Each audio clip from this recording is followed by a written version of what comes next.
ओम गण गणपतये नमः. हर हर महादेव. संपूर्ण भारतातील प्रिय नागरिक बंधू भगिनींना श्रीयुत गणेश लक्ष्मी अशोक सांडगे यांचा नमस्कार.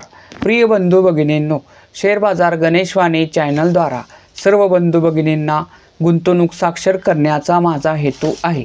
तरी ज्या बंधू भगिनींना शेअर बाजार गुंतवणुकीतून श्रीमंत होण्याची मनापासून इच्छा आहे, शेअर बाजार गुंतवणुकीचे ज्ञान मोफत हवे आहे, अशा बंधू भगिनींनी अजूनही आपले चॅनल सबस्क्राईब केलेले नसल्यास लगेच करून बेल आयकॉन म्हणजेच घंटीचे बटन दाबावे ही विनंती. प्रिय बंधू भगिनींनो, आपल्या शेअर बाजारात सुमारे 5,500 कंपन्या आहेत. परंतु 5,500 कंपन्या जरी असल्या तरी सर्वच कंपन्या गुंतवणुकीसाठी उत्तम नसतात. तर काही कंपन्या गुंतवणुकीसाठी अयोग्यसुद्धा असतात. तर त्या अयोग्य असतील तर का अयोग्य आहेत याचा एक, किंवा उत्तम असतील तर का उत्तम आहेत याचा एक आत्मविश्वासाने ठोकताळा लावता यावा, यासाठी आपण आपल्या शेअर बाजारातील मार्केट कॅपिटलनुसार बलाढ्य कंपन्यांच्या अभ्यासाचे 6 मुद्दे पाहून त्यावरून आपण ती कंपनी गुंतवणुकीसाठी योग्य आहे, अयोग्य आहे की उत्तम आहे असे निष्कर्ष असणारे क्रमशः व्हिडिओ बनवत आहोत. तर मित्रांनो, आज आपण आपल्या शेअर बाजारातील मार्केट कॅपिटलनुसार बलाढ्य असणारे सुमारे 7व्या नंबरची कंपनी असलेली इन्फोसिस ह्या कंपनीच्या अभ्यासाचे आपण 6 मुद्दे पाहणार आहोत व त्यावरून ती कंपनी गुंतवणुकीसाठी योग्य आहे, अयोग्य आहे की उत्तम आहे हा निष्कर्ष काढणार आहोत. तरी प्रिय बंधू भगिनींनो, इन्फोसिस ह्या कंपनीच्या अभ्यासाचा संपूर्ण व्हिडिओ पहा किंवा ऐका ही विनंती. तर मित्रांनो, आपण आता कोणत्याही कंपनीचा अभ्यास करताना प्रथम 6 मुद्दे पाहणे गरजेचे असते. त्यातील पहिला मुद्दा म्हणजे त्या कंपनीचे नाव व सेक्टर. तर मित्रांनो, आपण ज्या कंपनीचा आता अभ्यास करतोय ती कंपनीचे नाव आहे इन्फोसिस व इन्फोसिस ही company IT services and consulting या सेक्टरमधील आहे. मित्रांनो, इन्फोसिस ह्या कंपनीसारखेच काम करणाऱ्या इतर स्पर्धक कंपन्या जर बघितल्या तर त्या आहेत TCS.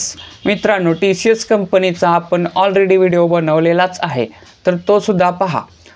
TCS, HCL Tech, Wipro, Tech Mahindra, optical fin service, Birla software. तर मित्रांनो, अशाच अजूनही भरपूर कंपन्या आहेत. तर त्यापैकी कोणत्या कंपनीच्या अभ्यासाचा व्हिडिओ हवा असेल तर त्या कंपनीचे नाव कमेंट करा. मी त्या कंपनीच्या अभ्यासाचा सुद्धा व्हिडिओ बनवेन. तर मित्रांनो, पुढचा मुद्दा क्रमांक 2. आपण ज्या कंपनीचा अभ्यास करतोय त्या कंपनीची करंट व्हॅल्यू म्हणजेच त्या कंपनीच्या एका शेअरची आजची म्हणजे आज दिनांक आहे 9 जुलै 2025. तर आजची करंट व्हॅल्यू किती आहे तर ती आहे 1633 रुपये 70 पैसे. मित्रांनो, तिसरा मुद्दा काय आहे तर आपण ज्या कंपनीचा अभ्यास करतोय त्या कंपनीचा शेअर 52 वीक म्हणजे सुमारे 13 महिन्यात त्याची किंमत जास्तीत जास्त किती झालेली व कमीत कमी किती झालेली ते पाहणे. तर 52 वीक हाय जर बघितला तर इन्फोसिस या कंपनीचा 52 वीक हाय आहे 2006 रुपये व 52 वीक लो आहे 1307 रुपये. तर मित्रांनो, म्हणजेच इन्फोसिस या कंपनीचा एक शेअर 52 वीकमध्ये जास्तीत जास्त 2006 रुपये झाला होता व कमीत कमी 1307 रुपये झाला होता. मित्रांनो, किमतीच्या बाबतीत असेच 2 वर्षे मागे गेल्यास इन्फोसिस ह्या कंपनीचा एक शेअर्स 1305 रुपयाला मिळत होता. मित्रांनो, किमतीच्या बाबतीत असेच 5 वर्षे मागे गेल्यास इन्फोसिस ह्या कंपनीचा एक शेअर 773 रुपयाला मिळत होता. मित्रांनो, किमतीच्या बाबतीत असेच 10 वर्षे मागे गेल्यास इन्फोसिस ह्या कंपनीचा एक शेअर 430 रुपयाला मिळत होता. मित्रांनो, चौथा मुद्दा काय, आपण ज्या कंपनीचा अभ्यास करतोय त्या कंपनीचं मार्केट कॅपिटल म्हणजेच बाजार भांडवल पाहणे. बाजार भांडवल म्हणजे काय तर त्या कंपनीची करंट व्हॅल्यू गुणिले त्या कंपनीचे बाजारात असलेल्या सर्व शेअरची संख्या. थोडक्यात काय तर त्या कंपनीचे बाजारात असलेले सर्वच्या सर्व शेअर जर आत्ता करंट व्हॅल्यूनं विकले तर त्याची किंमत किती होईल तिला मार्केट कॅपिटल असे म्हणतात. तर मित्रांनो, इन्फोसिस ह्या कंपनीचे आजचे मार्केट कॅपिटल आहे 6,78,683 करोड रुपये. मित्रांनो, पाचवा मुद्दा काय, तर ज्या कंपनीचा आपण अभ्यास करतोय त्या कंपनीला मागील 5 वर्षात नफा झालेला की तोटा झालेला ते पाहणे. तर मित्रांनो, इन्फोसिस ह्या कंपनीला 2025 साली 26,750 करोड रुपयाचा नेट प्रॉफिट म्हणजेच निव्वळ नफा झालेला आहे. 2024 साली 26,248 करोड रुपयाचा नेट प्रॉफिट झाला होता. 2023 साली 24,108 करोड रुपयाचा नेट प्रॉफिट झाला होता.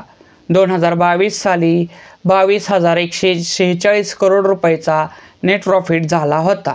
2021 साली 19,423 करोड रुपयाचा नेट प्रॉफिट झाला होता. मित्रांनो, सहावा मुद्दा काय, तर आपण ज्या कंपनीचा अभ्यास करतोय त्या कंपनीचे जे शेअर बाजारात शेअर आहेत, तर ते शेअर जे आहेत ते कोणत्या घटकाकडे किती टक्के आहेत, म्हणजे कोणते घटक त्या कंपनीचे किती टक्के मालक आहेत ते पाहणे. तर मित्रांनो, इन्फोसिस या कंपनीचा शेअर होल्डिंग पॅटर्न जर बघितला तर त्यात सर्वात जास्त मोठा गुंतवणूकदार घटक आहे DII म्हणजे डोमेस्टिक इन्स्टिट्यूशनल इन्व्हेस्टर म्हणजेच घरेलू गुंतवणूकदार संस्था.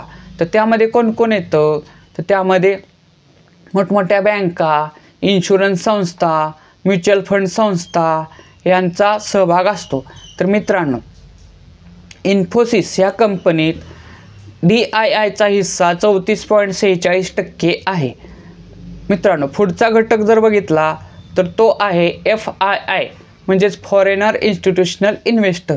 तर त्यांचा हिस्सा इन्फोसिस या कंपनीत 29.40% आहे. मित्रांनो, पुढचा घटक जर बघितला तर प्रमोटर होल्डिंग म्हणजे काय, तर त्या कंपनीचे प्रवर्तक, थोडक्यात त्या कंपनीचे मालक. तर त्यांचा हिस्सा इन्फोसिस ह्या कंपनीमध्ये 13.5% आहे. मित्रांनो, इन्फोसिस या कंपनीच्या अभ्यासाचे आपण 6 मुद्दे पाहिले. तर त्या 6 मुद्द्यांवरून निष्कर्ष काय निघतो, निष्कर्ष क्रमांक 1. मित्रांनो, इन्फोसिस या कंपनीला 2021 साली 19,423 करोड रुपयाचा नेट प्रॉफिट म्हणजेच निव्वळ नफा झाला होता. तोच निव्वळ नफा म्हणजेच नेट प्रॉफिट वाढत 2025 साली 26,750 करोड रुपये झालेले आहे. त्यामुळेच इन्फोसिस या कंपनीचा एक शेअर्स जो 2 वर्षापूर्वी 1,305 रुपयाला मिळत होता, 5 वर्षापूर्वी 773 रुपयाला मिळत होता, 10 वर्षापूर्वी 430 रुपयाला मिळत होता, तोच इन्फोसिस या कंपनीचा एक शेअर्स आज करंट व्हॅल्यूला म्हणजेच 9 जुलै 2025ला 1,633 रुपयाला मिळत आहे. तर मित्रांनो बघा, म्हणजेच काय, इन्फोसिस या कंपनीत 2 वर्षापूर्वी 1,305 रुपये गुंतवले असते, 5 वर्षापूर्वी 773 रुपये गुंतवले असते, 10 वर्षापूर्वी 430 रुपये किंवा त्याच्या पटीत कितीही रक्कम गुंतवली असती तर ते जे आज 430 रुपये गुंतवले असते तर त्याचे 1,633 रुपये झालेले आहेत. आणि मित्रांनो, समजा 10 वर्षापूर्वी आपण इन्फोसिस या कंपनीत समजा 1 लाख रुपये गुंतवले असते तर 10 वर्षापूर्वी इन्फोसिस या कंपनीचा एक शेअर्स 430 रुपयाला मिळत होता. म्हणजे 1 लाखात 1 लाख भागिले 430 म्हणजे सुमारे 232 शेअर्स आले असते. व ते 232 शेअरची आज जर किंमत म्हणजे आज मार्केट व्हॅल्यूजने जर किंमत काढली तर 232 गुणिले 1,633 म्हणजेच सुमारे 3,78,856 रुपये झालेले आहेत. तर मित्रांनो बघा, म्हणजे थोडक्यात काय, तर 1 लाखाचे इन्फोसिस ह्या कंपनीत 10 वर्षात 3,78,856 रुपये झालेले आहेत. तर मित्रांनो, हे फक्त किमतीच्या बाबतीतला नफा सांगितलेला आहे, परंतु इन्फोसिस या कंपनी म्हणजे नेट प्रॉफिट उत्तम झालेला असल्यामुळे इन्फोसिस या कंपनीने डिव्हिडंड दिलेला आहे, तसेच राईट शेअर दिलेले आहेत, तसेच बोनस शेअर्स काय दिलेले आहेत.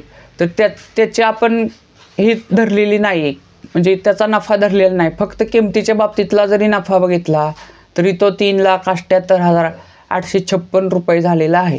मित्रांनो, एवढीच रक्कम म्हणजे 1,00,000 रुपये जर 10 वर्षापूर्वी बँकेत ठेवली असती तर त्याचे किती रुपये झाले असते हे तुम्ही मला कमेंट करून सांगा. मित्रांनो, निष्कर्ष क्रमांक 2. मित्रांनो, कोणतीही उत्तम कंपनी, गुंतवणुकीसाठी उत्तम कंपनीत शेअर होल्डिंग पॅटर्न जर बघितला तर त्यामध्ये प्रमोटर होल्डिंग म्हणजेच मालकाचा प्रवर्तकांचा हिस्सा कमीत कमी 50% वर असणे गरजेचे असते. परंतु इन्फोसिस या कंपनीत ते फक्त 13.5% आहे. त्यामुळे प्रमोटर होल्डिंगच्या दृष्टीने इन्फोसिस ही कंपनी योग्य आहे परंतु उत्तम नाही. मित्रांनो, लक्षात घ्या, इन्फोसिस ह्या कंपनीच्या अभ्यासाचा व्हिडिओ जर तुम्हाला आवडला असेल तर जास्तीत जास्त लाईक करा. कोणतीही अडचण किंवा समाधानी असाल तर कमेंट करा. तसेच आपल्या जास्तीत जास्त बंधू भगिनींशी इन्फोसिस ह्या कंपनीच्या अभ्यासाचा व्हिडिओ शेअर करा. तसेच इन्फोसिससारखेच काम करणारी TCS कंपनी, तर त्याचा पण व्हिडिओ मी ऑलरेडी बनवलेला आहे, तर त्याची मी डिस्क्रिप्शनमध्ये लिंक ठेवीन.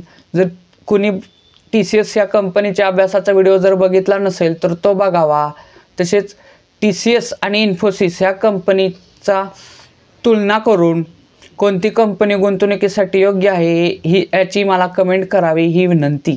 तसेच मित्रांनो, एक आव्हान, आपण जे आत्ता सध्या कंपन्यांच्या अभ्यासाची व्हिडिओ बनवत आहोत ते ऑलरेडी मार्केटमध्ये असलेल्या बंधू भगिनींसाठी अत्यंत मार्गदर्शक ठरत आहेत. परंतु ज्या बंधू भगिनींना शेअर बाजार म्हणजे काय हेच माहिती नाही त्यांच्यासाठी आपण लवकरच शेअर बाजार म्हणजे काय इथपासून शेअर बाजारासाठी कोणत्या गोष्टींची गरज असते याचे सर्व क्रमशः व्हिडिओ बनवणार आहोत. परंतु त्याच्यासाठी आपल्या चॅनलच्या सबस्क्रायबरची संख्या वाढणे अत्यंत गरजेचे आहे. तर जास्तीत जास्त चॅनल सबस्क्राईब करा. तसेच आपल्या आपल्या आप्तेष्टांना आपले चॅनल सबस्क्राईब करण्यास सांगा ही विनंती. भारत माता की जय.